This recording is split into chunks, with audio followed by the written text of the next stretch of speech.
The weather was rough, and getting into a car didn't feel like the best idea, but everyone seemed fine in the end. Every day can feel unpredictable, especially in the movie world where things often get a little crazy. Tom Cruise is famous for doing dangerous stunts, and Russell Crowe is known for powerful and emotional roles. But when these two big stars crossed paths, things didn't go as smoothly as many expected. Their relationship had disagreements, misunderstandings, and moments of tension that lasted for years. Now Russell Crowe has finally opened up about what really happened between them and what it was truly like working with one of the world's biggest actors. Tom Cruise became a global star in 1986 with Top Gun, where he played the fearless pilot Maverick. The movie became a huge success, earning $357 million on a budget of only $15 million. Fans loved his confidence and charm, and the film's popularity was so big that sales of Ray-Ban aviator sunglasses increased by 40% after its release. In 1996, Cruise took on Mission Impossible, a series that shaped nearly 30 years of his career. He starred in and produced 7 movies, and together they made more than $3.5 billion. Cruise insisted on doing real stunts instead of relying on computer effects, which kept the films exciting and made them stand out. No other actor has stayed at the center of such a big action franchise for so long. His dedication became legendary. In Mission Impossible: Dead Reckoning Part 1, Cruise rode a motorcycle off a cliff and base jumped into a valley. It took 6 months of training and more than 500 practice jumps to prepare for that one moment. In Rogue Nation, he trained himself to hold his breath underwater for 6 minutes. In Fallout, he performed a dangerous military-style jump from 25,000 feet. These stunts became part of his identity and showed how far he was willing to go to entertain audiences. But Cruise isn't only an action star. He has given strong dramatic performances too. In Jerry Maguire, he played a sports agent trying to balance career and love. The movie earned him a Golden Globe, an Oscar nomination, and made $273 million. In A Few Good Men, he took on a serious courtroom drama with Jack Nicholson and proved he could hold attention with emotion and intensity. His movies have earned billions worldwide, and more than 30 of them made over $100 million each, an accomplishment very few actors can claim. Russell Crowe's rise to fame was different. His breakthrough came in 2 Australian films that showed his range. In 1992, he played a violent neo-Nazi in Romper Stomper, a role that shocked audiences and earned him major awards. Only 2 years later, he surprised everyone by playing a gentle and caring gay plumber in The Sum of Us. The film did very well in Australia and won awards, proving Crowe could transform completely from one role to another. Hollywood quickly noticed. From 1999 to 2001, Crowe received 3 Oscar nominations in a row for The Insider, Gladiator, and A Beautiful Mind. He won Best Actor for Gladiator, where he played Maximus, a soldier fighting for justice. The movie earned more than $465 million and won 5 Oscars, including Best Picture. In A Beautiful Mind, he played John Nash, a brilliant mathematician struggling with mental illness. That performance earned him even more awards like a Golden Globe and a BAFTA. He became one of the few actors in history to star in 2 back-to-back Best Picture winners. Crowe often changed himself physically for roles. In The Insider, he gained 35 pounds and completely altered his appearance. He later explored other creative passions too. In 2014, he directed his first movie, The Water Diviner, which received praise and earned awards in Australia. Crowe is also a musician and has been part of several bands. In 2024, his band The Gentleman Barbers performed a memorable show in Leeds, playing songs by Nick Cave and Leonard Cohen. Music has always been a big part of his life, dating back to when he sang on the streets as a young man. Russell Crowe and Tom Cruise first met in the summer of 1992 at a relaxed barbecue in Sydney hosted by Naomi Watts. At the time, Crowe was becoming well known in Australia, while Cruise was already a huge international star married to Nicole Kidman. Kidman admired Crowe's acting and was the one who introduced them. She had even shown Cruise some of Crowe's films beforehand. What started as a simple introduction turned into a long and enjoyable conversation. Cruise surprised Crowe by discussing his earlier movies and asking thoughtful questions about acting in the Australian film industry. Crowe remembered feeling impressed that someone so famous had taken time to appreciate his work. Years later, when Crowe spoke about The Water Diviner, he shared a brief story about talking to Tom Cruise regarding Scientology.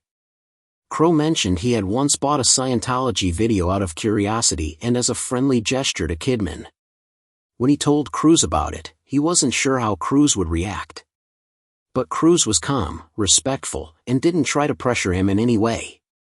He simply said, "If it's important to you, you'll do something about it." That moment stayed with Crowe and made him feel that Cruise was more grounded than people assumed. Everything changed in 2001 when Tom Cruise and Nicole Kidman ended their 10-year marriage. Crowe had been close friends with both of them, but he chose to support Nicole. Cruise's team tried to convince Crowe to distance himself from her, but he refused. He cared for Nicole and her family and felt it was right to stand by her during a difficult time. This decision created a strain between Crowe and Cruise that never fully healed. Things got even more uncomfortable when Crowe made a joke about being part of Nicole's divorce settlement. He intended it as harmless humor, but it only made the tension worse. Years later, the two men worked together for the first time in The Mummy in 2017. Their big scene involved an intense, physical fight that took 4 full days to film. Both actors were in their 50s but insisted on doing their own stunts, even though it meant being thrown through walls, furniture, and glass. They worked hard, but the atmosphere off-camera wasn't warm. Crowe reportedly couldn't stand being around Cruise, and their old disagreements resurfaced. The crew noticed how divided things became. Some supported Cruise, who wanted more action and control, while others sided with Crowe, who preferred a deeper, character-focused approach. Cruise had unusual authority over the entire production. His contract allowed him to approve scripts, direct editing choices, and even bring in his own writers to reshape the story around his character. Crowe, meanwhile, had emotional history connected to Nicole Kidman, and working closely with Cruise brought back unresolved feelings. He later said that the ending of a relationship like theirs was heavy and difficult for everyone involved. Tom Cruise has had other high-profile conflicts throughout his career. In 2005, he publicly disagreed with Brooke Shields after she wrote about her postpartum depression and how medication helped her recover. Cruise criticized her for taking antidepressants, claiming they were unnecessary. On a TV interview with Matt Lauer, Cruise became visibly upset, arguing strongly against psychiatric treatment. Shields responded through an article, saying he should focus on saving the world from aliens and leave medical decisions to women who actually experience postpartum depression. Eventually, Cruise apologized to her in person, and they were able to move past it. Thandai Newton also had a difficult experience working with Cruise on Mission Impossible 2. She described a stressful night shoot in Spain where a simple scene turned into hours of tension. The director didn't speak English well, which made communication hard. Cruise became frustrated with her performance, and at one point they switched roles in an attempt to fix the scene. Newton felt uncomfortable, unprepared, and judged. She later said the whole situation made her feel terrified and insecure. Afterward, Cruise called her, not to apologize, but to tell her the scene would be res hot. During the reshoot, she delivered the stronger performance he wanted, but the experience left her feeling awful. In 2022, Mickey Rourke criticized Cruise during an interview, saying Cruise had no real artistic depth despite his long career. At the time, Top Gun: Maverick had just crossed $1 billion, but Rourke dismissed Cruise's success, saying great acting is about risky, transformative roles, not just box office hits. Cruise also had another heated interview with Matt Lauer in 2005 where they clashed over psychiatry. The argument became one of the most memorable moments on live television and highlighted Cruise's strong commitment to Scientology's views. Leah Remini, a former Scientologist, has shared troubling stories about Cruise and his behavior. After a recording of Cruise yelling on the Mission Impossible set went viral during the pandemic, Remini claimed it was staged. She said Scientologists don't even believe in the pandemic the same way others do and that Cruise's reaction was meant to make him look heroic. She also described moments where he lost his temper over small things, such as not having the right ingredients for cookies. According to her, several staff members quit because of his outbursts. Cruise's relationship with John Travolta has also been strained. Despite both being major members of Scientology, they reportedly competed for years to be the church's favorite star. Things worsened when Cruise received Scientology's highest honor in 2008. Travolta, who believed he had been the most loyal member, felt insulted and even refused to attend Cruise's wedding to Katie Holmes.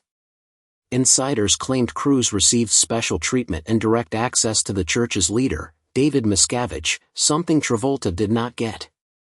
Tom Cruise's personal relationships have also brought challenges. In 2001, he surprised Nicole Kidman by filing for divorce. Kidman was deeply hurt, and although her career reached new heights, she won an Oscar 2 years later. She felt sad instead of celebratory. After winning, she went to the Vanity Fair after-party but left early, then sat with her family in her hotel room eating takeout, realizing what she truly needed was love and emotional peace. Reports said Scientology had labeled her a suppressive person, which affected her relationship with their adopted children. When a reporter later asked Cruise if Kidman was the love of his life, he became upset and warned the interviewer not to cross the line. Both eventually moved on. Kidman met Keith Urban, and after he sent her a thoughtful birthday gift just 6 months into dating, she realized he was the one. They married in 2006. Cruise later married Katie Holmes, but that relationship ended in 2012 after a very quick 2-week divorce. Holmes carefully planned her exit, using disposable phones to contact lawyers. She didn't ask for spousal support but secured full custody of their daughter Suri. Cruise pays $400,000 a year for child support until Suri turns 18, along with school and medical expenses. A trust fund was also created for Suri, and Holmes kept their Beverly Hills mansion and expensive jewelry. In late 2004, Nazanin Boniadi faced a troubling experience involving Scientology. She was chosen for a special project and then told to change her appearance, remove braces, alter her hair, and end her relationship with her boyfriend. She later learned the project was meant to prepare her to be Tom Cruise's girlfriend.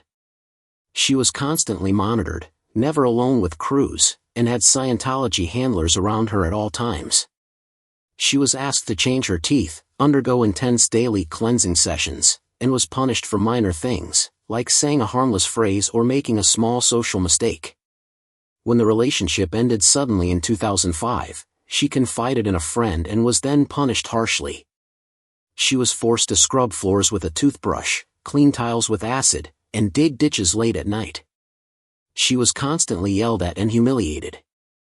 Eventually, she left Scientology and years later told the FBI everything she experienced.